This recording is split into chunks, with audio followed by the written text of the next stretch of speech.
여러분 안녕하십니까? 천상철입니다. 6.3 대통령 선거일이 10일 앞으로 다가왔습니다. 당장 내일부터 투표용지 인쇄가 시작되는데요. 1, 2위 후보의 여론조사 지지율 격차가 줄어드는 가운데 보수 후보 단일화 가능성은 얼마나 될까요? 저는 잠시 후에 돌아와 열흘 앞으로 다가온 대선 전망 해보겠습니다.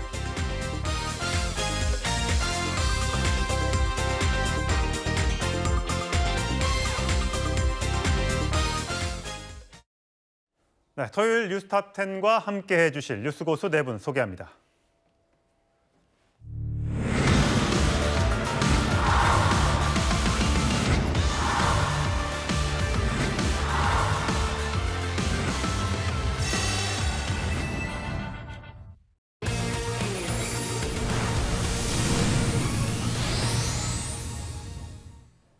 예, 시청자 여러분, 어제 열린 대선 후보 2차 토론회 보셨습니까?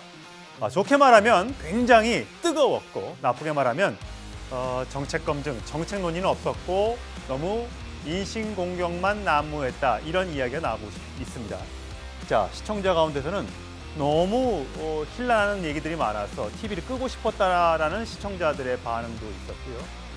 이재명, 김문수 두 후보 측은 허위 사실 공표 이야기를 하면서 맞고발을 하겠다고 예고한 상태입니다. 먼저 어제 있었던 대선 2차 토론회부터 함께 보시죠.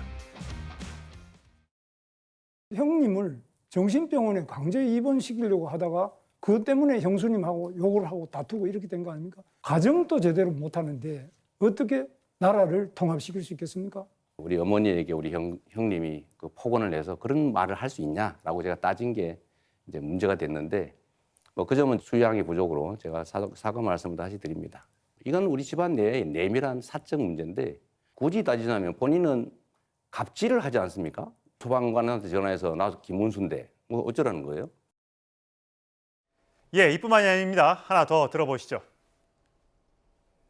부산대병원이 전국 최고 등급의 외상센터인데 서울대병원으로 옮기셨는데 헬기를 타고 오셔가지고 네. 굉장히 이게 황제 헬기 아니냐, 큰 상처는 아니고, 뭐 그렇게 제가 볼 때는 그 성남의료원이 그것도 못할 정도 의료원인가. 간단한 수술을 이렇게 말씀하시는데 정맥은 67%가 잘려서 1mm만 더 깊이 들어갔거나 옆으로 들어갔으면 사망하는 그런 상황이었다는. 법인카드를 가지고 지나치게 사적인 그런 여러 가지 뭐 개인이 뭐 일제 샴푸를 사쓴다든지 뭐 여러 가지 그 이루 말할 수 없는 부정이 많아서 김문수 후보가 소속된 그 정권이 마구 무작위 조작 기소를 한 결과다, 이 말씀을 드리고, 그 증거가 있으면 구체적 증거를 한번 내보십시오. 저는 그렇게 쓴 일이 없어요. 예, 정혁진 변호사님. 지난 1차 토론회와는 달리 후보들 간의 공방이 거셌습니다. 이재명 후보도 1차 토론회 때는 조금 조용한 듯한 발언을 많이 했는데 어제는 가만히 있지 않더군요. 자, 1차 토론과 달리 아웃복서에서 인파이터로 바뀐 것 같은데? 라는 질문에 지난번 토론에서는 웬만하면 다 수용해 주자는 것이 캠프 방침이었는데 너무 말이 안 되는 이야기를 해서 방침을 좀 바꿨다, 이런 주장인 것 같아요. 글쎄요, 대선은 단판 승부 아니겠습니까? 0.1%라도 더 득표하는 그 후보가 이기는 그러한 구조인데, 이제 대선 열흘 정도밖에 남지 않았습니다. 그다음에 이번 대선은 정기적인 대선이 아니고 조기 대선이잖아요. 그렇기 때문에 다른 대선보다도 더 TV 토론이 더 중요하다고 저는 생각을 했는데, 그럼에도 불구하고 조금 전에 앵커께서 말씀하신 것처럼 1차 TV 토론은 오히려 상대적으로 굉장히 점잖고 그야말로 인파이터가 아니라 아웃복싱 같은 그러한 느낌이었단 말이죠. 하지만 지금은 이제 갈수록 막판이 되니까 격화가 불가피해질 수 있을 것 같고요. 자, 강성필 부대변인. 네. 이 어제 아까 제가 앞서서 말씀드렸지만 좋게 말하면 굉장히 치열한 공방이어서 보는 맛이 있었고, 나쁘게 말하면 이제는 막 서로 네거티브한이라고 정신이 없었던 것 같다라는 평가도 있어요. 그러니까 1차 TV 토론 때 제 이재명 후보가 아웃복서, 그야말로 이리다운 여유로운 모습, 자비로운 대통령 지도자의 모습을 보이기 위해서 웬만한 네거티브에 그렇게 대응을 하지 않았습니다. 근데 끝나고 나서 이 지지자들이요, 이 격렬하게 지지 간의 어떤 대화가 나눠지고 있는 상황에서 너 이재명 후보가 뭐 거기에 대해서 제대로 해명 안 하더만 뭐 잘못한 거 아니야, 이런 의견들이 나오니까 쉽게 말해서 선거운동도 운칠기삼인데 이 기가 눌리는 듯한 그런 억울함을 호소하는 지지자들이 많아서 이제는 할 말은 좀 해라, 해명할 건 좀 해명해라. 그래야지 괜히 뭔가 오해가 생겨서 오히려 중도층에게 안 좋은 영향을 미치는 거 아니냐라고 해서 이재명 후보가 2차 TV 토론 때는 아닌 건 아니다라고 말을 했는데, 그중에서 앞서 나온 이 친형 이번 문제는 이런 겁니다. 욕설 문제. 그런 거는 아니 저 같아도 아무리 제 친형이지만 홀로 내 어머니한테 가가지고 노후자금 내놓으라고 협박하면 가만히 있겠습니까? 저 같아도 가만히 있지 않겠어요. 그런데 이 이재명 후보의 친형이 이재명 후보가 성남시장 되니까 자꾸 압력 넣고 이권에 관여하려고 하니까 이재명 후보가 성남시청 6급 이상 전화 받지 마. 그러니까 화가 나서 이재명 시장 비서실에 전화해서 안 바꿔줄까 막 욕설을 합니다. 이거 인터넷에 많이 있으니까 이거 들어보시면 아, 이재명 후보가 왜 그렇게까지 할 수밖에 없는지를 잘 알게 되실 거다. 그리고 이 네거티브 공격은요, 자기 표로 이어지지 않습니다. 자기 주변의 표만 결집시킬 뿐. 그래서 오히려 공격을 잘하는 것보다는 경청하는 태도를 보여야지 국민들은 아, 저 사람이 대통령이 됐을 때 야당이나 국민이나 언론이 쓴소리할 때 어떻게 받아들인지를 예측할 수 있기 때문에 공격 잘하는 게 능사 아니다, 이런 말씀 드립니다. 예. 어제 이 주제 말고도 아주 치열하게 붙었던 부분이 있습니다. 부정선거 이야기인데 이준석 후보가 이재명 후보를 향해서 공격의 포인트로 삼았던 바로 그 대목입니다. 함께 보시죠. 사실 이번에 부정선거 담론 마찬가지로 지난 2012년 대통령 선거 이후에도 부정선거를 주장하는 사람들이 있습니다. 김어준 씨나 이런 분들 중심으로. 그런데 이재명 후보도 사실 이것에 동조해가지고 부정선거에 관한 내용을 공유한 바가 있습니다. 국정원이 댓글 조작을 통해서 국민 여론을 조작했기 때문에 그 측면에서 부정선거라고 한 거지, 무슨 투개표를 조작했다 이런 차원의 윤석열이나 우리 김문수 후보가 관심 갖는 그런 부정선거는 아니라는 말씀 하나 드리고, 제가 보기에는 김문수 후보도 윤석열처럼 업무론자 같아 보여요. 근거 없는 문제 제기를 가지고 계속 그렇게 국민을 분열시키는 이런 사람이 어떻게 사회통합을 말할 자격이 있을까요? 예, 최진영 단장. 네. 그러니까 지금 그동안에는 이재명 후보, 그러니까 민주당 측에서 국민의힘이 부정선거 의혹을 계속해서 주장한다. 윤석열 어게인이다. 이렇게 주장을 해왔는데 어제 이준석 후보가 2017년인가요? 2012년인가요? 2017년. 17년. 그러니까 8년 전에 얘기를 꺼내면서 아니 이재명 후보도 과거에 부정선거 수개표 언급했지 않습니까? 라고 주장을 했어요. 네, 팩트 체크를 좀 해드리겠습니다. 어제 이재명 후보님의 말씀도 먼저 말씀드릴게요. 이재명 후보님이 뭐라고 했냐면은 제가 말한 부정선거는 국정원이 댓글 조작을 통해 국민 여론을 조작했기에 그 측면에서 부정선거라고 한 것이다. 이렇게 하면서 윤 전 대통령이나 김문수 후보가 관심을 갖는 투개표 조작 차원이 아니다. 이렇게 얘기를 했습니다. 예. 그런데 정확하게 2017년 1월 7일 이재명 후보께서 본인의 페이스북에 쓴 글을 제가 인용해 드리겠습니다. 지난 대선은 3.15 부정선거를 능가하는 부정선거였다. 국가기관의 대대적인 선거 개입에 개표 부정까지. 많은 국민이 전산 개표 부정을 의심하고 있고 정당화할 근거들이 드러나고 있다라고 했습니다. 예. 해명하셔야 됩니다. 아까 어제 저도 그 시간에 실시간으로 봤습니다만 이와 관련해 가지고 네, 지금 나오는 것 같습니다. 이와 관련해 가지고 지금 김문수 후보님 같은 경우에는 이미 지금 이재명 후보가 대법원 전원 합의체 판결로 인해서 백현동 사건 그리고 또 김문기 전 성남시 도시개발처장과 골프를 친 적 사진이 조작됐다 이런 취지와 관련해 가지고 유죄 취지의 대법원 파기 환송이 있습니다. 그런데 이 부분은 경우에 따라서는 추가적으로 해당 부분에 대한 범죄가 성립될 여지가 있기 때문에 국민의힘으로서는 이 부분을 전과 동일한 것으로 한마디로 허위사실 적시에 의한 공선법 위반으로 고발하겠다 이렇게 예. 지금 돼 있는 상태입니다. 예. 아마 민주당은 어떻게 나올지 모르겠습니다. 아마 지금 민주당으로서는 이거 어떡하지라고 생각할 생각도 있는데 저는 별 걱정은 안 하실 것 같습니다. 왜냐? 본인들의 그 행위란 거 없애버린다고 했지 않습니까? 그렇기 때문에 민주당 정말 어떻게 나오는지 한번 두고 봐야 될 것 같습니다. 예. 오늘 당연히 기자들이 붙어서 이재명 후보에게 물어봤습니다. 이렇게 해명을 내놨습니다. 그 17년 페이스북 보면 이제 전산 개표를 전산 개표 부정을 주장하신 걸로 알고 있는데 모르겠는데 제가 하도 오래전 일이라서 정확한 기억이 없는데 어쨌든 제 기억으로는 당시에 국정원의 댓글 조작을 통한 이제 선거 부정을 제가 주로 얘기했던 것 같고 당시에 수개표를 해야 되는 거 아니냐 부정선거를 했다는 게 아니고 그 우려가 있었던 것 같아요. 예. 지금 이재명 후보는 오래전 일이라 정확한 기억이 나질 않는다. 제 기억으로는 국정원 댓글 조작을 통한 선거 부정을 주로 이야기했던 것 같다라고 이야기를 했습니다. 하지만 국민의힘에서는 이거 의도적이고 명백한 거짓말이다.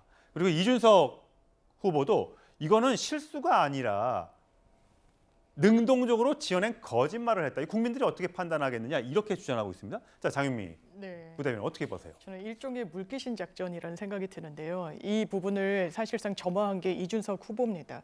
지금 부정선거 관련해서 누구의 인식을 검증해야 되겠습니까? 지금 이 순간에도 선관위가 답변해야 된다라고 하는 후보가 누굽니까? 이재명 후보입니까? 아니요. 김문수 후보입니다. 전직 대통령이 부정선거 라는 다큐멘터리 영화를 보고 계엄과 관련한 장면에서 박수를 쳐도 그 부분과 관련해서 대통령을 두둔하는 게 김문수 후보입니다. 그 당시에 SNS 글과 관련해서 그 글을 올렸던 시점에는 국정조사까지 됐었습니다. 어떤 부분에 대해서 국정원이 댓글로 여론을 조작한 부분, 나중에 유죄로 인정이 됐죠. 그렇지만 진상조사, 박근혜 정부 때 제대로 되지 않았습니다. 이 부분과 관련해서 문제의식이 팽배했을 때 이 글을 올렸던 부분, 수개표란 표현 물론 들어가죠. 수개표와 관련해서 보수 진영에서도 지금도 문제 삼지만 정확한 팩트는 2024년도에 작년에 도입이 됐다라는 겁니다. 그 전까지는 개수기로만 이 선거 사무원들이 입회한 자리에서 기계로 이 부분을 점검했지만 수개표가 도입이 됐습니다. 그 전에 그 말을 한 부분과 지금 이 순간에도 부정선거가 있다. 그리고 그 영화의 포스터를 보십시오. 6월 3일 부정선거 확신한다라고 되어 있습니다. 이 부분과 관련해서 해명을 해야 될 게 국민의힘입니까? 민주당입니까? 그 어떤 논란을 제기하더라도 확실히 맥을 짚어야지 물귀신 작전으로 가면 안 된다. 이준석 후보한테 이야기하고 싶습니다. 예, 장윤미 부대변인은 이 물귀신 작전이다. 이준석 후보의. 자, 이재명 후보는 오늘 부천역 유세에서 이 관련돼서 오히려 역공을 폈습니다. 부정선거 자꾸 얘기하는데 부정선거 했으면 내가 이겨야지 왜 자기가 이깁니까? 부정선거 하려면 좀 화끈하게 0.7로 지게 하지 말고 7% 좀 이기게 했어야지. 왜 지게 만들어가지고 이 3년 동안 온 국민을 이렇게 고생을 시킵니까? 이상하지 않습니까? 저는 그들이 왜 그런 소리를 할지 참 궁금해요. 진짜 그렇게 믿어서 그러는 것일까? 아니면 뭔가 의도를 가지고 일부러 그러는 것일까? 뭔가 나름의 이유가 있겠지만 우리와는 생각을 완전히 달리하는 종족이 달라서 그런지 저는 도저히 이해를 못하겠어요. 예, 오히려 이제 공세를 편 건데, 자, 국민의힘이 민주당 이재명 후보를 고발하겠다라고 이야기한 상태에서 민주당도 김문수 후보를 고발하겠다라고 얘기한 대목이 있습니다. 하나 같이 보시죠. 극우 세력과 단절할 생각은 없는지 정광훈 목사가 감옥을 갔을 때 눈물을 흘린 그런 관계를 여전히 청산하지 못하시는 것 같은데 매우 안타깝다는 말씀을 드리면서 허위 사실을 이야기하면 안 됩니다. 말이 안 되는 거짓말을 또 계속 여기서 하시면 허위 난다라고 한 사실이 영상이 있던데요. 예, 자 정혁진 변호사님, 이게 김문수 후보가 정광훈 목사가 감옥 갔을 때 눈물을 흘렸다 이 대목을 가지고 문제를 지금 민주당이 삼고 있어요. 그러니까 글쎄요, 그게 왜 민주당에서 문제를 삼은 건지 잘 모르겠는데 오히려 국민의힘 김문수 후보가 문제를 삼아야 되는 것이 아닌가 그런 생각이 들거든요. 왜냐하면 전광훈 목사하고 일정 정도 관계가 있었던 건 사실이지만 그 정도까지는 아니었다, 그런 의미가 아닌가 싶고요. 그다음에 이재명 후보가, 김문수 후보가 아직까지도 전광훈 목사와 아주 밀접한 관계가 있는 것처럼 이야기를 하지만 김문수 후보 입장에선 그게 거짓말이다라는 거 아니겠습니까? 또 허위사실 유포하는 것이 아니냐, 이런 식의 반박인데, 그런데 모르겠습니다. 지금 뭐 허위사실 유포죄 관련해가지고 대법원까지 가서 파기환송까지 됐지만 유명무실하게 된 것이 아닌가, 어쨌든 그런 생각이 들고요. 지금 양당에서 허위사실 유포죄 가지고 지금까지도 이야기한다라고 하는 게 조금 이상하다, 그런 생각까지 듭니다. 예, 어쨌든 지금 이재명 후보는 전광훈 목사의 관계를 끊지 못한 것 같다라고 얘기했더니 김문수 후보는 허위 사실을 이야기하면 안 된다. 자, 허위 사실 유포죄로 또 걸리면 누범, 재범 이렇게 된다면서 어쨌든 지금 민주당도 김문수 후보에 대해서 고발을 예고한 그런 상황입니다. 과연 이제 선거가 끝나고 나면 이런 고소 고발전들을 취하하고는 했는데 이번에는 어떻게 될지 한번 관심 있게 지켜보도록 하시죠. 어쨌든 이 모든 일들 점점 이런 토론회에서 발언들이 격화되고 세지고 있는 그런 이유는 바로 여론조사가 점점 축소되고 그 1, 2위 후보 간의 격차가 줄어들고 있기 때문일 것 같습니다. 자, 저희는 다음 주제 공개하겠습니다.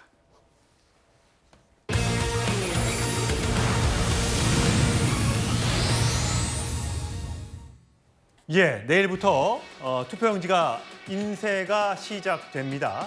자, 단일화 가능성은 남아 있는 걸까요?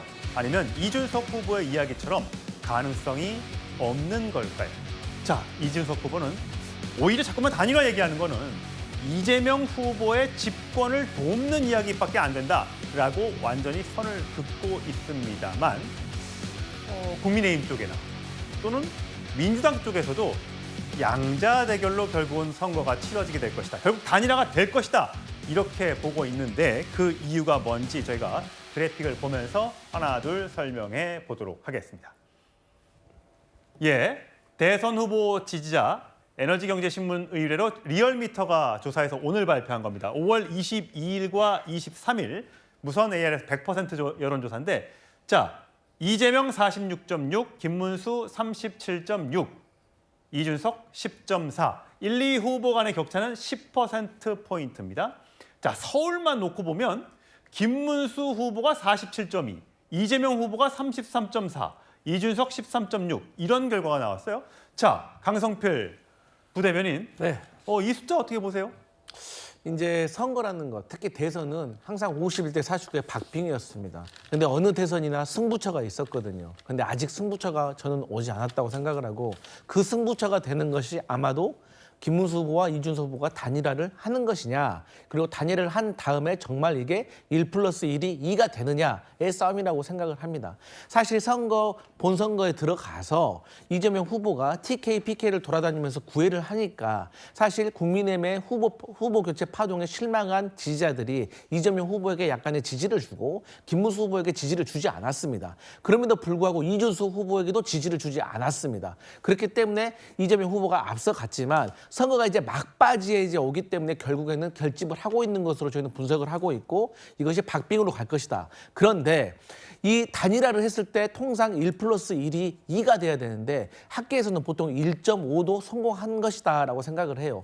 근데 이준석 후보로서는 지지층을 비교를 해보면 사실 수도권에서 지지를 더 많이 받습니다. 근데 수도권에 있는 그 유권자들한테 물어보면 단일화에 반대하는 의견이 더 많아요. 그렇기 때문에 이준석 후보가 이런 리스크를 안고 과연 단일화를 해가지고 대통령 선거에서 이재명 후보를 이기지 못한다면 그야말로 상처뿐인 어떤 모습밖에 안 남기 때문에 저희는 과연 이 리스크를 안고 이준석 후보가 단일화해야 할까? 저는 고양이가 되느냐 호랑이가 되느냐, 저는 이준석 후보가 잘 선택하리라 믿습니다. 예, 민주당에서는 그 단일화에 대해서 썩 좋지 않은 평가를 하고 계신 것 같아요. 자, 최진영 단장, 이 보면 어쨌든 아직까지는 오차 범위 바깥에서 이기는 이 여론조사의 경우에 그렇습니다. 이재명 후보가 1위를 하고 있습니다만 격차는 조금씩 줄어들고 있는 추세인 것 같아요. 다만 서울이 보면요. 민주당에서는 이거 서울이 너무 김문수 후보가 너무 높이 나온 것 같아요 하면서 이거 여론조사 이상한데요? 라고 지금 문제를 제기하는 것 같아요. 문제를 제기할 것이 아니고 문제의 원인을 스스로 다시 한번 밝히는 것이 중요하다라고 생각합니다. 저는 이렇게 다들 생각하죠. 뭐 정치 1번지 하면은 여의도 내지는 종로 이렇게 얘기합니다. 근데 좀 더 큰 대선을 염두에 둔다고 하면은 말 그대로 정치 1번지는 서울이나 수도권 아니겠습니까? 그렇다고 한다고 하면은 지난주와 이번 주 계속 이루어지는 것 중에 서울 수도권, 특히 서울이 왜 저렇게 됐냐? 사실 저와 같은 이 리얼미터가 있기 이전에도 이미 서울 그리고 경기도에는 김문수 후보님이 조금 더 앞서는 듯한 그런 내용들이 있어 왔는데 이것이 가장 또 메이저인 리얼미터 여론조사에서 사실상 입증됐다는 점에서 단순히 이 리얼미터 하나만의 어떤 그런 여론조사는 아니다라는 취지로 말씀드리고 싶고요. 왜 그러면은 김문수가 서울, 경기도 이런 데에서 선전을 하고 있냐? 사실 지금까지 보면은 민주당 서울 수도권은 민주당 쪽 텃밭이었는데 김문수 후보님 같은 경우에는 지역적으로는 뭐 출신이 이제 경기도였습니다. 경북이었습니다만 실질적으로는 경기도나 서울 쪽에서 사실 오랜 정치인 활동을 해왔지 않습니까? 그러한 저력이 이번 대선 과정에서 인물론으로 오면서 특히 중수층이라고 할 수 있는 중도층, 수도권 그리고 청년층에도 상당히 호소가 되면서 특히 제일 앞에 있는 서울에 앞서가고 있는 부분이 있는데 하나 또 거꾸로 김문수 이외에 이재명 후보의 어떤 사법 리스크 최근에 보여준 약간 어떻게 보면은 성장이라고 했다가 또 본인이 약간 불평을 하면 또 평등으로 갔다가 이게 왔다 갔다 하는 그런 모습 속에서 안정적인 리더가 과연 이재명일까? 도덕적 리더가 이재명일까에 대한 상당한 의문 이런 것이 종합되면서 김문수로 특히 정치에 민감한 서울의 지지층이 쭉 올라갔다. 저는 그렇게 평가를 합니다. 예. 장윤미 부대변인. 어쨌든 보면요. 네. 이건 갤럽 여론조사입니다. 일주일 사이예요. 일주일 사이에 이렇게 민심이 확 바뀔 수 있는가 싶은데 이재명 후보는 51에서 45로 6%포인트가 떨어졌고 김문수 후보는 29에서 36으로 7%포인트가 올랐고 이준석 후보도 8에서 10으로 2%포인트가 올랐어요. 자, 의견 유보층은 줄었고요. 네. 자, 이런 추세가 지금 최진영 단장이 이야기했던 것처럼 뭐 커피 원가 논란부터 또 호텔 경제론 또 1차 토론회에서 보여줬던 어떤 그런 여러 가지 태도 논란 이런 등등이 반영이 되면서 이재명 후보에 대한 지지는 꺾이고 반대로 김문수 후보는 그동안 이제 후보 교체론 가지고 굉장히 말들이 많았잖아요. 이게 말이 되느냐. 그래서 완전히 바닥까지 떨어졌던 것이 결국은 보수층이 결집하면서 이제 올라가는 추세. 네. 자, 이렇게 해석을 하는데 동의하세요? 저는 김문수 후보가 잘해서 지지율 올랐다고 생각하진 않습니다. 이 갤럽 조사도 이 표집을 보면 보수층이 상당히 적극적으로 응답을 한 것으로 나오고 있기도 하고요.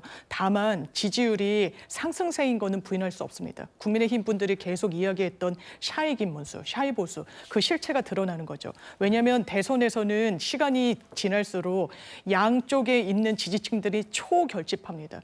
지난 박근혜 전 대통령 탄핵으로 인해서 치러졌던 대선에서도 보수가 너무나 잘못했기 때문에 보수의 어떤 정치적 책임으로 치러지는 대선이기 때문에 그 당시에 자유한국당 홍준표 후보가 안철수 후보를 넘지 못할 거라는 그런 전망이 상당히 많았었어요. 뚜껑 열어보니까 그렇지 않았었습니다. 2위로 선전했어요. 그게 지금 대한민국 유권자의 지형이라고 보는 게 맞을 겁니다. 그렇기 때문에 양쪽 지지층이 TV 토론 때문에 어떤 120원 저는 이게 정말 대파의 어떤 역공의 성격이 있지 정말 유권자들한테 유효한 이슈라고 생각하지도 않습니다. 그러니까 이런 부분이 아니라 양쪽의 지지층이 결집하고 있는 상황 속에서 민주당 지지층은 이미 좀 결집을 한 부분이 있었고 국민의힘은 정말 무리한 후보 교체 등으로 인해서 후보 선출의 컨벤션 효과 등도 전혀 이루지 못했던 그런 부분이 뒤늦게 반영이 되면서 하는 부분이고 그러니까 선거가 끝날 때까지 끝난 게 아니다. 민주당에서도 특히 아까 보여주셨던 그 서울 지표 지난 대선 때도 서울 14개 구에서 패배했었습니다. 이런 부분과 관련해서 끝까지 좀 최선을 다하겠다는 분위기가 있는 것 같아요. 예, 정익준 변호사님 아까 이야기하셨던 부분이 아마 이 대목인 것 같아요. 네네. 자, 이재명 45, 김문수 36, 이준석 10. 이것도 아까 보여드렸던 갤럽 여론조사의 같은 내용인데 김문수, 이준석 이 두 후보의 지지율을 단순 덧셈을 하면 46이 나오는데 자 그렇게 하면 45대 46 이게 오차 범위 내에 접전으로 접어든다 이 말씀을 하신 거죠? 네네, 그렇습니다. 예, 어떻게 될 걸로 보세요? 글쎄요. 그런데 조금 전에 장윤미 변호사님 말씀하신 것처럼 그 여론조사라고 하는 건 저런 숫자보다도 추세가 더 중요하다고 사람들 많이 이야기하지 않았습니까?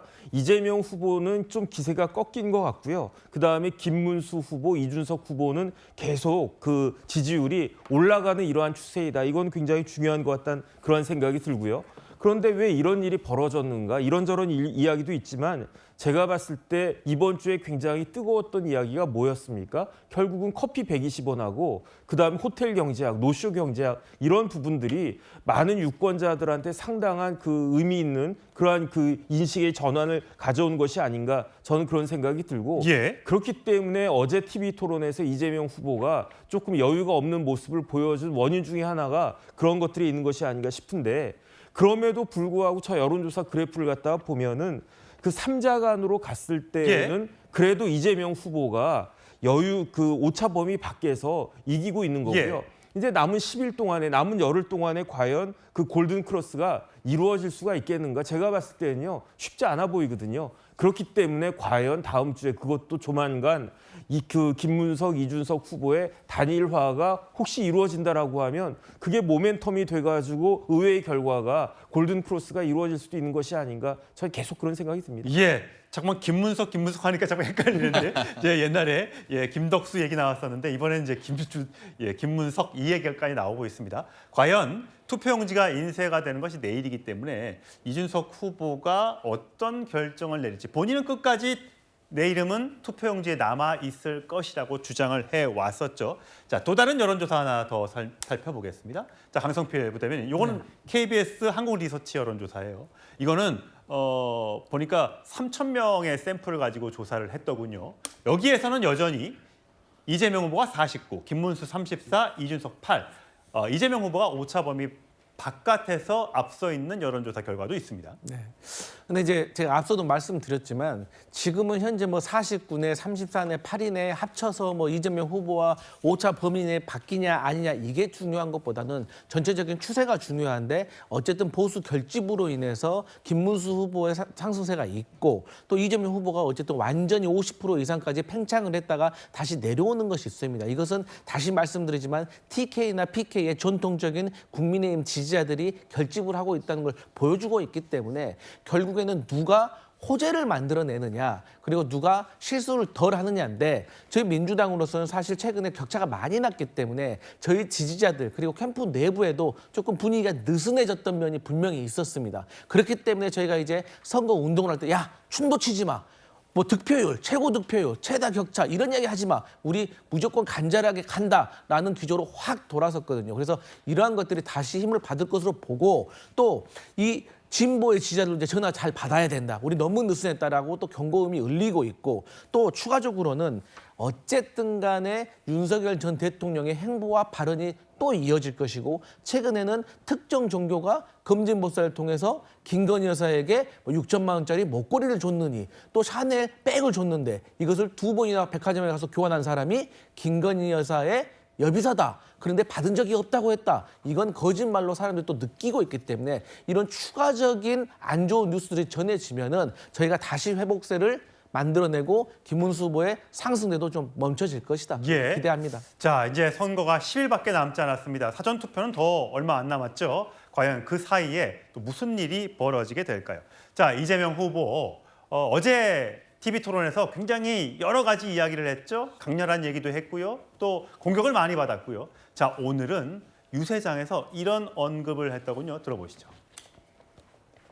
제가 이제 공략하긴 좀 그런데 실제로 할 건데 빛의 혁명에 참여한 기여한 모든 국민들한테 포상을 할 것 같아요. 빛의 혁명 기간에 기여한 내용을 다 기록을 해가지고 제출을 하면 인증을 해주는 거예요. 대한민국 대통령 이름으로 도장 찍어서 본인은 자부심을 느낄 수 있고. 제가 주식시장 가가지고 한 1억 원어치 펀드 구입을 할까 생각 중인데 제가 그 얘기를 할 수 있어요. 민주당이 6월 3일에 당선이 되면 그냥 놔둬도 주가가 올라갈 거다. 주식을 사는 건 제가 금지돼 있어서 펀드를 하나 상장지수 펀드 같은 거 하나 구매를 해볼까 생각 중인데 어떨까요? 생각 중입니다. 자, 두 가지예요. 최진현 원장. 네. 일단 빛의 혁명 포상을 하겠다. 자, 그러니까 한마디로 생각하면 그 촛불 집회 등등 탄핵 찬성 집회에 참석한 사람들에 대해서는 혹시 뭐 기여 내용을 제출하면 대통령 도장 찍어 인증을 해주겠다. 이게 고3 학생들 이번에 처음 투표권을 부여받은 학생들 앞에 가서 한 이야기거든요. 이건 어떻게 보세요? 이거는 대통령 어떤 포상을 하거나 이건 같은 경우에는 법적 근거가 있는 것으로 알고 있습니다. 과연 저와 같은 것이 현행 상훈과 관련되는 법령에 맞는 것인지는 조금 좀 확인해 봐야 될 것 같습니다. 아시다시피 대통령은 정치적인 상징이긴 합니다만 대통령은 갈라치기 하는 것이 아니고 말 그대로 대한 크게 통합하는 리더 아니겠습니까? 그런데 본인이 했던 어떤 선거 유세의 핵심된 이슈와 관련해 가지고 빛의 혁명과 관련되는 본인의 어떤 그런 공약에 대해서 지지하는 사람한테 쉽게 말하면 상장 준다는 거 아닙니까? 훈장 준다는 거 아니겠습니까? 이런 식으로 하는 게 과연 맞습니까? 개인적으로 예를 들어서 민주당의 당 대표가 빛의 혁명이니까 내가 이 부분에 대해서 우리 당 대표로서 뭘 준다. 이런 것은 맞지만 본인의 어떤 선거와 관련되는 이슈에 대해서 뭔가 기여를 했다고 해서 모든 국민들한테 상장을 준다? 저는 지금까지 이런 얘기를 들어본 적이 없습니다. 그렇다고 한다면 앞으로 뭔가 이제 앞으로 좀 이거 빛의 혁명이란 것 이외에 다른 지금 이재명 대표가 얘기하고 있는 공약과 관련해서 뭐가 실천하는 국민들이 있으면 거기에 모든 거를 국민들한테 다 상장을 뿌리고 거기다가 상품, 대통령식에 다 뿌리겠다는 겁니까? 저는 이런 식으로의 어떤 인기 영합주의 그것이 하나 또 하나 그러면은 빛의 혁명에 대해서 동의하시는 분들은 열심히 하겠죠. 그러면은 이재명 후보에 대해서 동의하지 않으시는 분들한테는 어떻게 하겠죠? 결국 이 또한 디바이드 앤 룰, 갈라치기 해가지고 본인의 세력을 규합하겠다는 그런 의도가 깔린 정책이고 대통령으로서는 해서는 안 된 정책이라고 저는 봅니다. 예, 장윤미 부대변인 어떻게 들으셨어요? 저는 과도한 비판이라고 생각하고요. 이 맥락이 어떤 맥락입니까? 계엄에 대해서 저는 보수 진보 문제라고 생각하지 않습니다. 이건 불법 계엄이에요. 건전한 시민들은 이 부분과 관련해서 마음 졸이셨습니다. 군이 국회로 선관위로 갔을 때 이 부분을 온몸으로 장갑차 같은 걸 막아 서셨죠. 그리고 그 부분과 관련해서 대한민국 어떻게 됐습니까?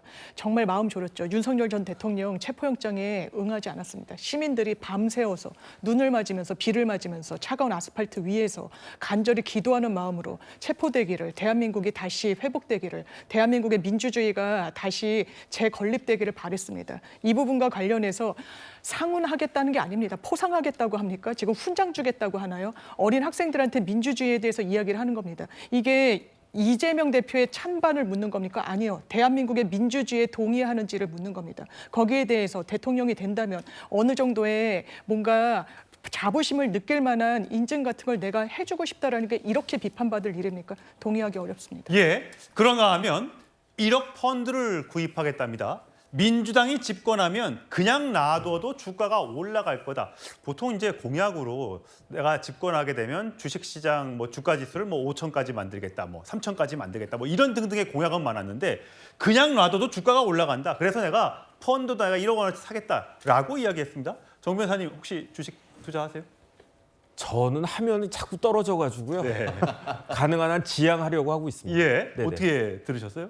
글쎄요. 근데 저는 이재명 후보의 공약이라고 할까요? 어쨌든 저 말씀이 그렇게 적절해 보이지는 않는 게 그다음 굉장히 이재명 후보에게는 위험할 수도 있다라는 그런 생각이 드는 게 주가라고 하는 건 예측할 수 없는 거 아니겠습니까? 예. 만약에 저 이야기를 듣고 저 같은 사람이 어리버리해가지고 그럼 나도 주식 사야 되겠네 해가지고 샀는데 만약에 주가가 생각같이 오르지 않는다. 그렇다라고 하면은 신생 정부가 이재명 후보가 대통령 됐을 때 신생 정부가 그 동력을 받을 수가 있겠는가? 많은 사람들이 대통령 되실 분이라고 생각하고 주식을 따라서 샀는데 오히려 손해를 본다라고 하면 초기 정부에는 오히려 큰 부담이 될 수 있지 않을까 그런 생각이 들고요. 그 다음에 빛의 혁명 포상 그것도 그렇고 1억 펀드 이런 것도 그렇고 지금 같은 상황에서 그게 유권자들의 마음에 얼마나 그렇게 크게 그 임팩트 있게 다가올 수 있겠는가? 저건 오히려 너무 즉흥적인 그런 공약 아닌가 그런 생각. 생각이 들어가지고요. 예. 그렇게 큰 효과는 없지 않을까 그런 생각 듭니다. 자, 오늘 김문수 후보도 TK에 가서 이런 얘기를 했습니다. 함께 들어보시죠. 저희들이 그동안 잘못한 게 많습니다. 계엄 때문에 어려운 것도 많고 또 탄핵이다, 장사도 잘 안 되고 너무너무 힘드시죠? 그동안 저희들이 잘못한 것 다 용서해 주시고 아기들 울음소리가 나고 즐겁게 뛰어노는 이런 것이 우리 인간의 행복 맞지요? 조사를 해보니까 아기 하나에다가 한 5천만 이상 나가고 있는데 반드시 아기 하나 낳을 때마다 한 1억씩을 확실하게 밀어드리도록 하겠습니다. 예, 한 명 나갈 때마다 1억씩 주겠다. 1억 펀드에 가입하겠다. 다 뭐 공약들은 다 좋은데 저 재원, 돈은 다 어디 가서 마련하려고 그러는 걸까요? 국민들은 그것도 궁금해 하실 것 같습니다. 자, 앞서 계속 말씀드렸던 단일화 이슈, 단일화 성사 여부에 대해서 짚어볼 텐데 관련 영상 함께 보시죠. 우리가 함께 할 수 있지 않을까에 대한 기대감이 있습니다. 이준석 후보가 전화 꺼놨다잖아요. 전화가 차단되면 발로도 가고요. 얼마든지 마음으로 이렇게 진심으로 다가갈 수 있는 것이기 때문에요. 저는 제발 좀 정신 좀 차리고 지금 이재명 후보의 위험성이나 무책임함을 국민들에게 알리는 것이 유일한 그런 과제가 되어야 되는데 자꾸 국민의힘이 지방방송으로 좀 이상한 상황을 만드는 것이 아니냐. 이재명 집권을 돕는 도우미가 바로 국민의힘이 될 것이다. 이렇게. 예, 강성필 부대변인. 네. 단일화 얘기하는 거 이게 오히려 이재명 후보를 돕는 거다. 정신 차려야 한다.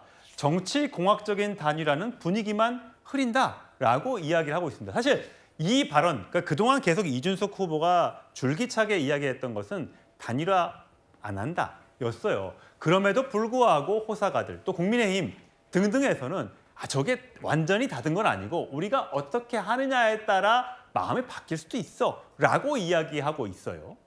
그 호사가가 바로 접니다. 그러니까 제가 생각했을 때는 제가 너무 정치권에 오래 있어서 그런지 모르겠지만 아무리 저렇게 이준석 후보가 말을 해도 때가 되면 조건이 맞춰지면 저는 단일화를 할 수 있다. 그리고 그 신의 단어 하나 국민의 명령이라서 내가 어쩔 수 없이 한다라고 하면 끝입니다. 그렇기 때문에 저는 사람의 발을 믿지 사람의 입을 믿지 않습니다.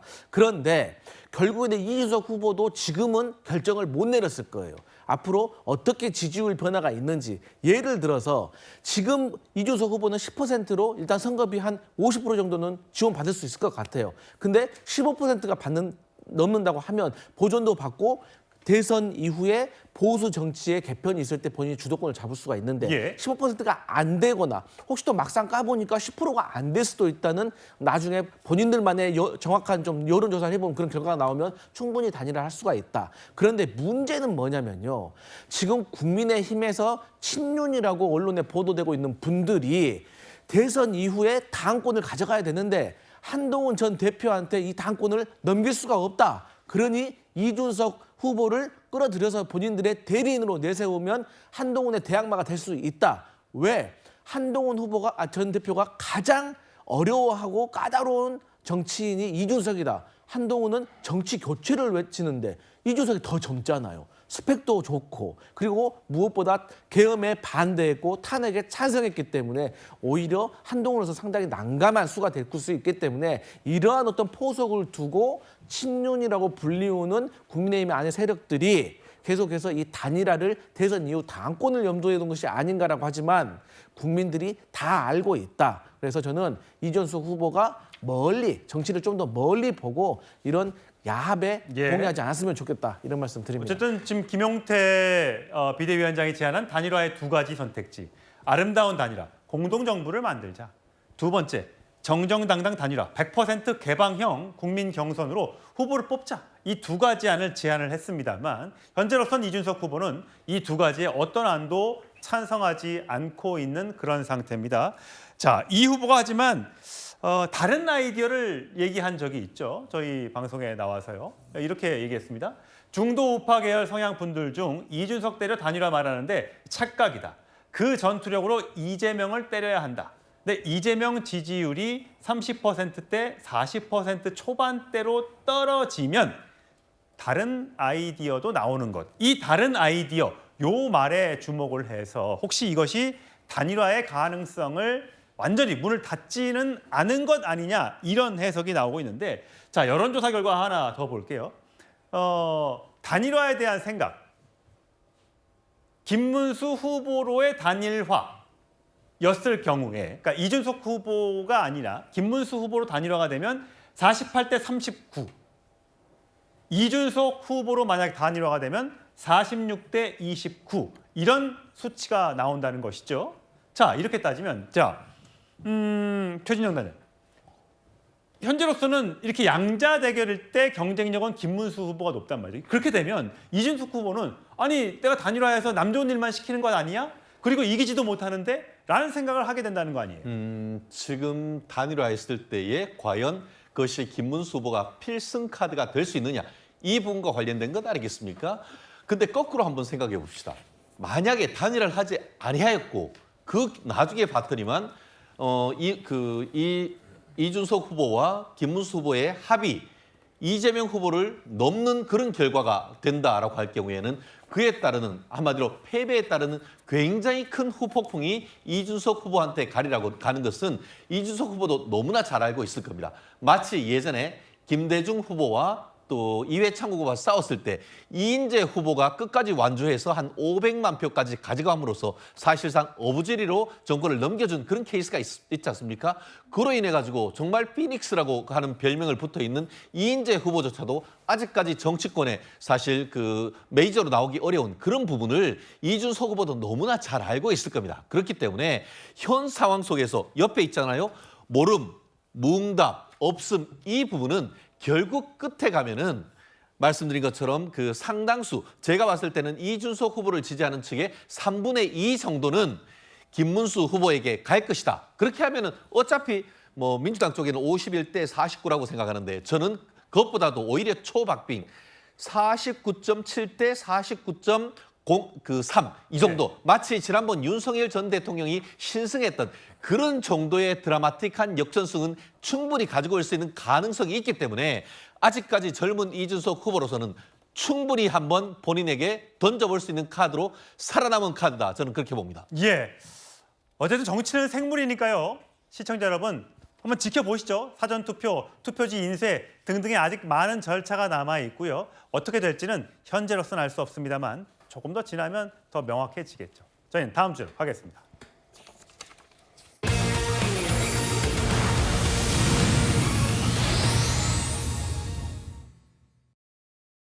예, 오늘 이재명 후보가 이 일부 민주당에서 추진하고 있는 대법관을 증언하는 것, 그리고 대법관에 대해서 비법률가를 임명하는 법, 이걸 추진한 것에 대해서 이거 내 입장 아니야.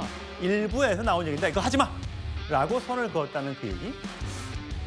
김혜경 김혜경 여사와 김문수 후보가 같은 장소에 이렇게 앉아서 손을 합장하고 있는 사진이 공개돼서 굉장히 화제가 되고 있습니다. 자주 만나야지. 이 발언 누가 했을까요? 자, 먼저 이재명 후보의 목소리부터 들어보시죠. 민주당의 입장이거나 또 제 입장은 전혀 아니라는 말씀을 먼저 드립니다. 개별 의원들의 개별적 입법 제안에 불과하고요. 저는 비법률가에게 그 대법관 자격을 주는 것은 좀 신중해야 된다, 좀 섣부르다 이렇게 생각합니다. 그리고 불필요하게 신중하게 논의를 거쳐서 하면 좋겠는데 당내에도 제가 그런 문제는 좀 자중하라고 지금 오늘 아침에 지시도 해놓은 상태입니다.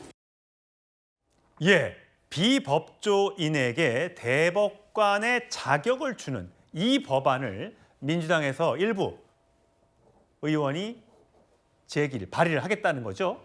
예, 현행법은 대법관 자격은 판검사 그리고 변호사 이렇게 법률에 대해서 근무를 했거나 변호사 출신 교수 중에 20년 이상 근무한 자 이렇게 되어 있는데 개정안은 학식과 덕망이 있고 전문 분야에서 경험이 풍부하며 법률 소양이 있는 사람 요것을 추가하자라는 이야기입니다. 자 장현미 부대변인. 그렇다면 사실 1심, 2심 거치면서 마지막에 이제 국민들이 그것도 못 믿겠으면 3심까지 가는데 3심에서 올라갔을 때 그러면 비법률가에게 내 운명을 맡기는 게 이제 맞느냐 안 맞느냐라는 일부에서의 불만도 있는 거, 걱정도 있는 거예요. 자, 여기에 대해서 이거는 민주당 당론입니까? 아닙니까? 아니고요. 일단 예. 박범계 의원이 개인 발의를 이제 한 법안인 건데. 근데 이게 선거철을 앞두고 그냥 툭툭 혼자의 생각으로 발의를 하고 발표를 할 수가 있습니까? 아무래도 박범계 의원이 이제 중량감이 있는 의원인 부분이 있고 당연히 법무부 장관을 역임했으니까요. 그러니까 좀 파장도 있는 것 같은데 이게 아마 일본의 입법례를 좀 차용해가지고 법안 문구를 좀 다듬은 것 같습니다. 일본이 대법관에 지금 이야기하는 비법조인이 들어가거든요. 그런데 완전히 법과 무관한 사람이 당연하지만 들어갈 수가 없습니다. 일본의 같은 경우에도 아주 수십 년의 이 법학 교수분들 이런 분들이 들어가시는 거거든요. 그러니까 이 문안에도 보면 학식과 덕망이 있고 전문 분야에서 법률 소양이 있는 사람은 아마 교수가 될 텐데 이런 부분과 관련해서 민주당의 당론은 아닌 겁니다. 기본적으로 많은 분들이 내가 마지막으로 재판받을 권리가 비법조인 이러면 또 비법률 전문가라고 인식을 하실 수가 있어서 이 부분에 대해서는 저 또한 개인적으로 보더라도 사회적 합의가 무르익었다고 보여지진 않고요. 이런 맥락에서 이재명 후보 또한 이거는 당론이 아니고 여기에 대해서는 신중과 자중할 것을 좀 권고한 것 같습니다. 예, 정혁진 변호사님. 네네. 그런데 물론 한동훈 전 대표가 이 관련된 이제 추진한다는 내용이 나오자마자 이렇게 되면 방송인 김어준 씨 같은 사람들이 대법관 한다고 나올 거다. 민주당에서 그렇게 임명할 거다. 주진우 법률위원장도 유시민 전 장관도 재판받아봤으니 경험과 법률이 있다고 아마 우길 거다라고 주장을 했다고 해요. 자, 그래서 이런 공격들이 나오고 국민들이 그런가? 라고 생각을 해서인가 민주당 지금 이재명 후보는 그건 뭐 개인적인 의견 하지 마. 이렇게 선을 그었다고 했어요. 자, 근데 그런 발언, 그러니까 대법관 수를 뭐 100명으로 증원, 또 2배로 증원, 그리고 대법관에다가 일반인들을 집어넣고 이런 것들이 결국은 다 이재명 후보를 위한 것 아니냐라는 이제 주장들을 국민의힘 지지자들 또 국민의힘에서는 하고 있는 거잖아요. 근데 이재명 후보가 이렇게 딱 선을 그은 거는 뭐라고 생각하세요? 일단은 이재명 후보도 변호사잖아요. 변호사 입장에서 저것이 얼마나 황당한 그 이야기인가. 다른 일반인들보다도 변호사들이 더 황당하다고 생각할 수밖에 없는 게 지금 대한민국의 변호사 자격을 가지고 있는 사람들은요. 셋 중에 하나예요. 첫 번째, 사법시험에 합격했거나 두 번째, 군법무관 시험에 합격해서 10년 동안 군법무관으로 그 일을 했거나 그다음 세 번째가 로스쿨 나와가지고 바시험에 합격한 사람만이 변호사 자격이 있는 거고요. 그다음에 그 사람들 중에서 판사가 되는 건데 이게 뭐랑 똑같냐면요. 의대를 졸업하지 않았는데도 불구하고 학식이 있고 덕망이 있고 의술에 소양이 있으면 그럼 의사 자격증 준다는 거 아니겠습니까? 그럼 누가 의대를 나오겠습니까? 그러면서 또 그런 사람을 일반 법관도 아니고 대법관을 갖다 뽑는 거예요. 저 같은 사람 대법관 시켜줘도 할 수가 없거든요. 그 업무를 감당할 수도 없고 판결문 한 번도 써보지 않은 사람을 대법관으로 만들다라고 하는 게 그게 말이 되겠습니까? 한 번도 수술을 해보지 않은 사람, 의대도 나오지 않은 사람을 서울대 병원에 교수로 만들어가지고 의사한다는 이야기 아니겠습니까? 그러면은 그런 의사한테 가가지고 진찰 받고 그 의사가 진단한 것에 따라가지고 처방을 받겠다라고 하는 국민들이 단 한 명이라도 있겠는가? 저는 조금 전에 이야기한 게 뭐 김어준 씨도 나오고 유시민 작가도 나오고 하는데 그런 분들은 조금 극단적이고 저는 오히려 정청래 그 법사위원장이 나 판사 시켜라, 나 대법관 시켜라 이렇게 이야기할 수도 있을 것 같아요. 법사위원장 했죠. 아니 왜냐하면은 정청래 위원장 맨날 뭐라고 말씀하시냐. 나는 만주 변호사 그렇게 이야기한단 말이에요.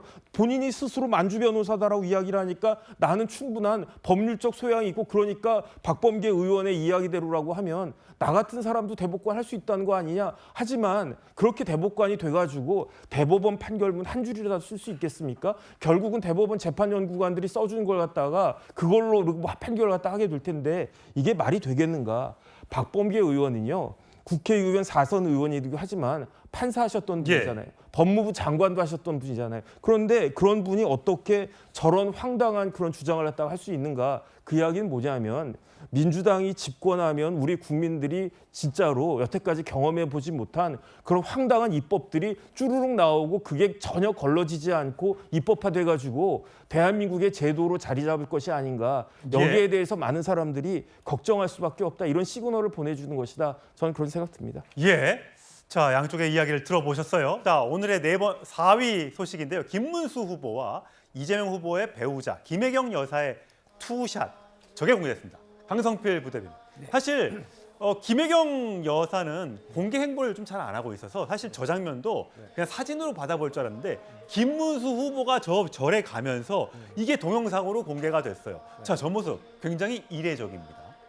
그러니까 이제 뭐 어차피 배우자와 후보자는 사실 같이 선거 운동을 하는 경우는 별로 없고 보통 배우자들은 저렇게 종교 시설에 가서 예배를 보거나 이렇게 합장을 하는 모습을 보이면서 선거 운동을 하는 경우가 많고 또 그늘진 곳, 후보자가 일일이 다 가지 못하는 곳에 가서 이 사회적 약자들을 돌보는 그런 봉사 형식의 선거 운동을 많이 하는 거거든요. 근데 나 봉사한다고 봉사하는 것을 막 자랑하고 다니는 것도 웃기는 거잖아요. 그렇기 때문에 김혜경 여사로서는 사실 언론 노출을 좀 자제했는데 저렇게 오늘 같은 경우는 김문수 후보가 있어버리니까 그렇게 영상에 잡힌 것 같은데 저렇게 김문수 후보를 통해서라도 김혜경 여사 얼굴을 보면 또 국민들이 많이 좋아하시지 않을까 그런 생각해 봅니다. 예, 저 구인사가요 충북 단양에 있는 천태종의 본산인데 저기에 사실 과거에 역대 대통령들이 여러 차례 갔습니다.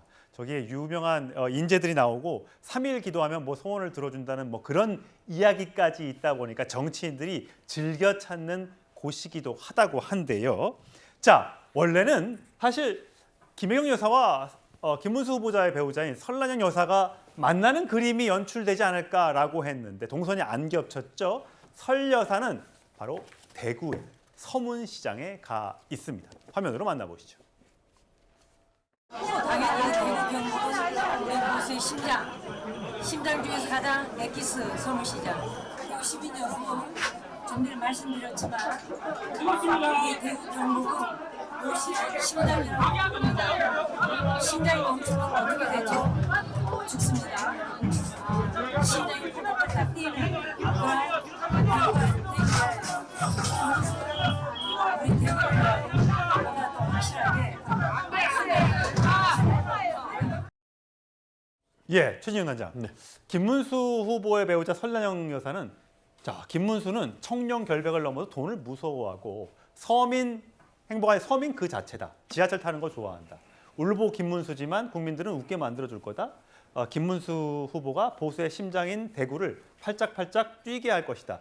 굉장히 공개적인 행보를 하고 발언도 다 공개를 하고 있고 가족도 전부 다 공개를 하고 있고요. 게다가 또 TK를 가서 TK에 또 저렇게 강렬한 메시지를 전달하는 것.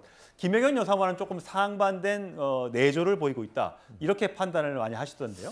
아마 이재명 후보님이 가장 아픈 손이 김혜경 여사님 아니겠습니까? 사실 얼마나 대놓고 하고 싶겠습니까? 하지만 법인카드 문제 때문에 1심, 2심 모두 150만 원 유죄 판결. 그것도 지난 5월 초에 대선 시작하는 날 이제 유죄 판결을 받다 보니까 외부의 언론에 김혜경 여사가 노출되면 노출될수록 이 표를 깎아먹는다는 그런 어떤 내부적인 판단이 있었을 것이라고 저는 추측합니다. 그러다 보니까 언론이 인터뷰를 적극적으로 요청함에도 불구하고 전혀 어떻게 보면 대응하지 않은 반면에 이 설란영 여사님 같은 경우에는 호남의 딸, 영남의 며느리로서의 역할을 정말 열심히 하는 것 같고 특히 삼성 국회의원 그리고 또 재선 경기지사의 어떤 사모님으로서 역할을 했던 조용한 내조 이런 부분 또 조용하지만 본인이 스스로 노동운동을 했던 단단한 어떤 내심을 가지고 있기 때문에 국민들에게 굉장히 크게 다가가고 특히 보수로서 김문수 후보를 제2의 박정희라고 하듯이 이 설란영 여사를 경우에 따라서는 제2의 유경수다라는 그런 얘기가 나올 만큼 상당히 인기가 있고 이 설란영 여사님으로 통해서 굉장히 큰 어떻게 보면은 그 지지를 받고 있는 그런 부분이 아닌가 생각합니다.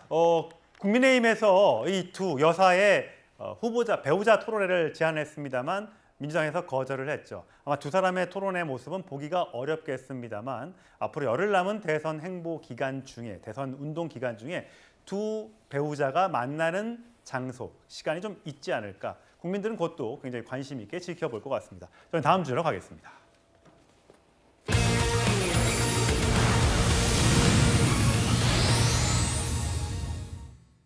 지기현 판사에 관련된 의혹과 관련된 이야기를 좀 나눠볼까 합니다. 자, 먼저 화면으로 민주당 인사와 국민의힘 대변인의 목소리 들어보시죠. 네, 지기현 판사는 룸살롱에서 삼겹살을 드십니까? 사진이 있는데도 뻔뻔하게 거짓말을 한 판사에게 내란 재판을 맡길 수 없습니다. 술집에서 찍은 사진 그거 한 장을 가지고 이 사람을 이런 식으로 한 판사를 스토킹하는 걸 보면 과연 민주당이 집권을 하게 되면 어떤 일이 생길까? 광범위한 정치 보복을 예고하는 것이 아니면 어떻게 이런 스토킹을 할 수가 있습니까? 그동안 한 일에 대해서 사죄하시기 바랍니다. 장유민 부대변인? 네. 그러니까 민주당에서 저 윤석열 전 대통령을 석방했던, 풀어줬던 이 지기현 판사에 대해서 술집에 가서 접대를 받은 것 아니냐 이런 의혹을 거듭해서 제기하니까 지기현 판사가 대법원에 서면 답변서를 내서 그건 후배들하고 갔던 것이고 술값은 누가 낸지 모르고 뭐 이런 등등의 해명을 했던 거잖아요. 여기에 대해서 무슨 뭐 룸살롱에서 삼겹살을 먹느냐는 게 이제 민주당의 주장인 거고 국민의힘에서는 아니 저렇게 해명을 했는데 저거 생집 잡는 거 아니야? 그리고 이거는 윤석열 전 대통령의 석방과는 무관한 일인데 개인적인 일로 저렇게 판사에 공격하는 게 맞아? 스토킹 수준 아니야? 이렇게 지금 반박을 하고 있어요. 일단 근본적으로는 그런 것 같습니다. 민주당의 제보가 매우 구체적으로 들어왔는데 만약에 집권을 하게 되면 그 이후에 이 부분을 문제 삼게 되면 집권에서 오만하다고 그랬을 겁니다. 이 부분 민주당으로서도 대선 앞두고 리스크가 있죠. 그런데 묻어뒀다가 시점을 봤다라는 비판 피하기 어려울 수도 있습니다. 그냥 있는 그대로 공개하자. 그러니까 지기현 판사가 매우 이례적으로 본인의 법대에서 그것도 일반 사건이 아닌 내란 속의 윤석열 전 대통령 사건에서 신상 발언을 합니다. 나는 그런 술집 간 적 없자. 그러자 일단 스텝이 꼬이는 거예요. 사진이 나왔죠. 술집에서 찍은 사진. 조작이나 가공이라고 이야기하지 않습니다. 간 게 맞다라고 이야기합니다. 하지만 술을 마시지 않았다는 거예요. 그러면 아마 이런 추론이 저 개인적으로는 가능하다고 생각합니다. 그 직전에 식사 자리에서 나왔던 비용은 결제했다는 걸 대법원이 지금 냈다라고 보도가 나오고 있죠. 그런데 술을 마셨다는 부분, 본인이 술을 마셨다고 인정하는 순간 이게 뭐 뇌물, 대가관계가 있다면 그리고 청탁금지법에서 자유로울 수 없다라는 판단을 내렸을 수 있습니다. 그러니까 술집에 갔지만 사진을 찍고 그것도 현직 판사가 술을 마시지 않고 나왔다? 이거 어색합니다. 통상적이지 않아요. 이런 부분과 관련해서 지금 매우 중요한 판결을 담당하는 해당 재판부의 부장입니다. 이걸 맡기는 게 과연 맞는지 이게 결론을 예단하는 게 아니라 어떤 결론이 나오더라도 진보 보수 양측에서 수용하지 못할 겁니다. 이게 대법원의 결단이 필요한 부분이라고 예, 정 변호사님 짧게 이건 어떻게 봐야 돼요? 그러니까 계속해서 지금 지기현 판사에 대한 문제 제기를 대선 이제 중간인데도 불구하고 계속 하고 있는 거는 어떤 민주당의 숨은 의도가 있다고 보세요? 글쎄요, 다른 걸 다 떠나가지고 현직 판사, 그것도 대한민국에서 가장 중요한 재판을 담당하고 있는 판사에 대해서 의혹 제기하려면 명확한 증거가 있어야 되는 거 아니었겠습니까? 접대를 받았다라고 하는 명확한 객관적인 증거가 있어야 되는데 그런데 지기현 부장 뭐라고 이야기합니까? 친목 모임이다. 후배들하고 했다. 날짜도 다르다. 무엇보다도 장소가 저희가 저 사진 보니까 저게 과연 룸살롱인가? 전 그것도 잘 모르겠고요. 더군다나 민주당에서 처음엔 뭐라고 이야기했느냐. 지기현 부장판사가 접대를 받았는데 그 접대를 받은 룸살롱이 보통 룸살롱도 아니고 최고급 룸살롱이다. 그것도 예약해서만 들어갈 수 있는 어마어마한 재벌들만 가는 그런 최고급 룸살롱이다라고 해가지고 그럼 도대체 어떻게 되어 있나 봤더니 사진을 보니까 저런 데가 최고급 룸살롱인가? 뭐 그런 생각이 들기 때문에 조금 더 정확한 그러한 증거가 있어야 되지 저런 식으로 판사들을 갖다 이렇게 하는 거는 매우 부적절한 거 아닌가 저는 그런 생각 듭니다. 예, 어쨌든 저희 패널들의 의견도 엇갈리는데 자 한번 어떤 증거를 더 내놓는지 한번 보시죠. 자 그런가 하면 조국 전 대표 안에 정경심 전 교수가 SNS 프로필 사진을 바꿨는데 바로 이겁니다. 최진영 단장, 저거예요. 자 저거 어떻게 해석하십니까? 참 남편분은 지금 어떻게 보면 본인이 저도 도저히 이해를 하기는 좀 어려운 것 같습니다. 일단 해석부터 좀 해주세요. 결국은 이제 더 일찍 다시 만날 조국 아니겠습니까? 결국은 제가 봤을 때는 이재명 후보 1번을 찍으면은 본인의 남편인 조국 전 장관이 더 빨리 교도소에서 나올 수 있다.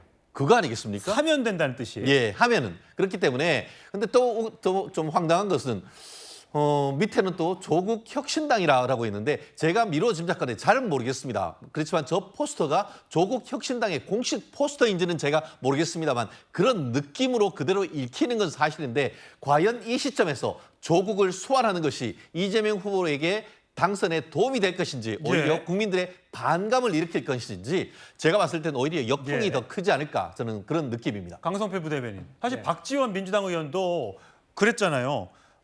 정치 환경이 2년 살기는 안 만들 거다라고 얘기했던 적이 있어요. 그렇게 되는 거예요, 정말?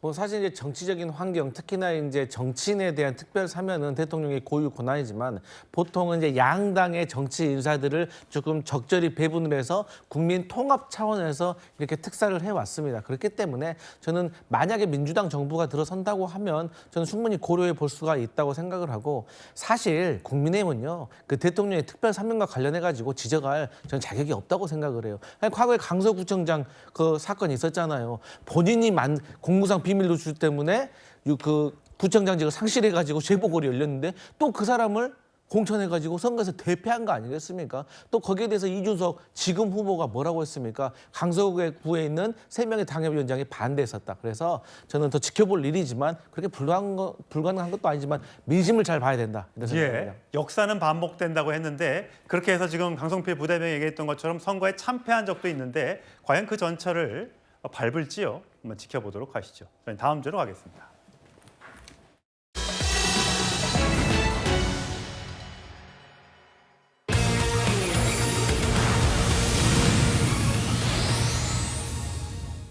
예, 손흥민 선수 미친 듯이 사랑해.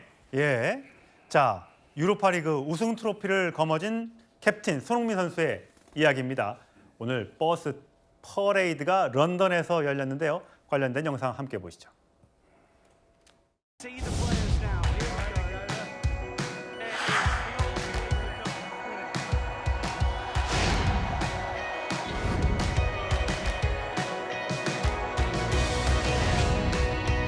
Oh, look at this amazing feeling. I will never forget this moment, and a little bit of pressure is going away. But I'm so glad that I did it here. I did it with Spurs shirts. In 17 years, nobody done it, and us as a group, we done it. I'm so proud of this group.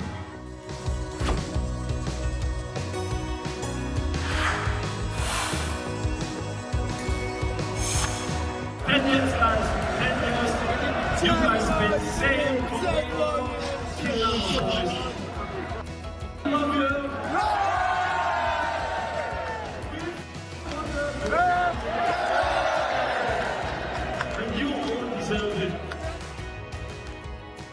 예, 임주혜 변호사 나오셨어요?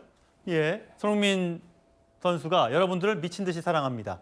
사실 그동안 마음고생이 좀 심했잖아요. 본인에 대한 어떤 음해성 협박을 받았다고 얘기하면서 거기에 대한 것을 좀 털어버렸으면 좋겠는데 어떨 것 같으세요?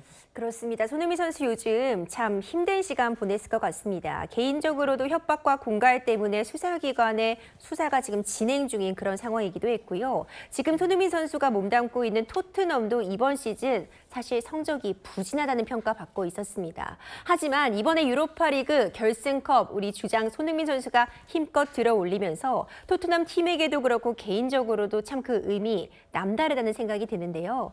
지금 퍼레이드하는 영상도 함께 보셨는데 참 뿌듯한 건 지금 손흥민 선수가 토트넘 주장이잖아요. 예. 정말 다른 선수들을 다 아우르면서 또 트럼피를 직접 들어 올리면서 주장으로서의 역할 정말 돈독하게 해주고 있는 모습 보면서 한국인으로서 참 뿌듯하다 이런 생각도 들게 하는 날이었습니다. 사실 저는 손흥민 선수가 여러 차례 우승컵을 들어올린 줄 알았는데 선수 생활 유럽에 간 지 15년 됐는데 처음 우승이라고 하더군요. 그렇습니다. 손흥민 선수 개인적으로 엄청난 기록들을 세웠습니다. 유럽에 진출해서요, 뭐 최다골이며 여러 가지 정말 최고의 나날들을 보냈지만 항상 붙는 수식어가 있었어요. 무관의 손흥민, 무관의 서름. 근데 이제는 그 수식어 더는 붙일 수 없습니다. 당당하게 이 결승컵을 들어 올린 건데 이 토트넘이 참 잘하는 명문 구단이긴 하지만 예. 우승과는 좀 거리가 멀었어요. 계속해서 준우승컵만 들어 올리다 들어온 우승컵이어서 더욱 그 의미가 남다릅니다.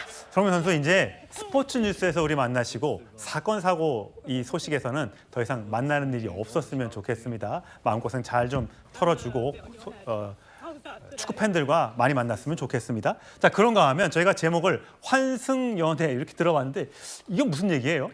이거 있을 수 없는 일인데 참 안타까운 일입니다. 이 A씨라는 여성은요, 2019년도부터 올해까지 이 채팅 어플리케이션, 그러니까 남녀의 만남을 주선하는 그 어플리케이션을 통해 남성 3명을 연달아 만났습니다. 저 여성이에요? 미키마우스 옷 입고 있는 저 여성이 40대 여성인데 여러 사람들과 동거를 하거나 사귄다고 해서 3억을 갈취한? 동시에 여러 명을 만나면서요, 마치 결혼할 것처럼 속이면서 같이 동거를 하기도 하고 신혼집을 구해야 한다면서 거액을 받은 다음에 말 그대로 우리가 잠수라고 하죠. 잠적을 해버리는 겁니다. 잠적을 하고 새로 만난 남성에게 그 돈을 송금하기도 했고요. 이런 식으로 여러 차례 결혼을 할 것처럼 빙자해서 남자들에게 거액을 갈취했던 사기 범행이 발각이 된 겁니다. 근데 5년 만에 잡혔어요? 그렇습니다. 잡히기까지가 좀 시간이 걸렸어요.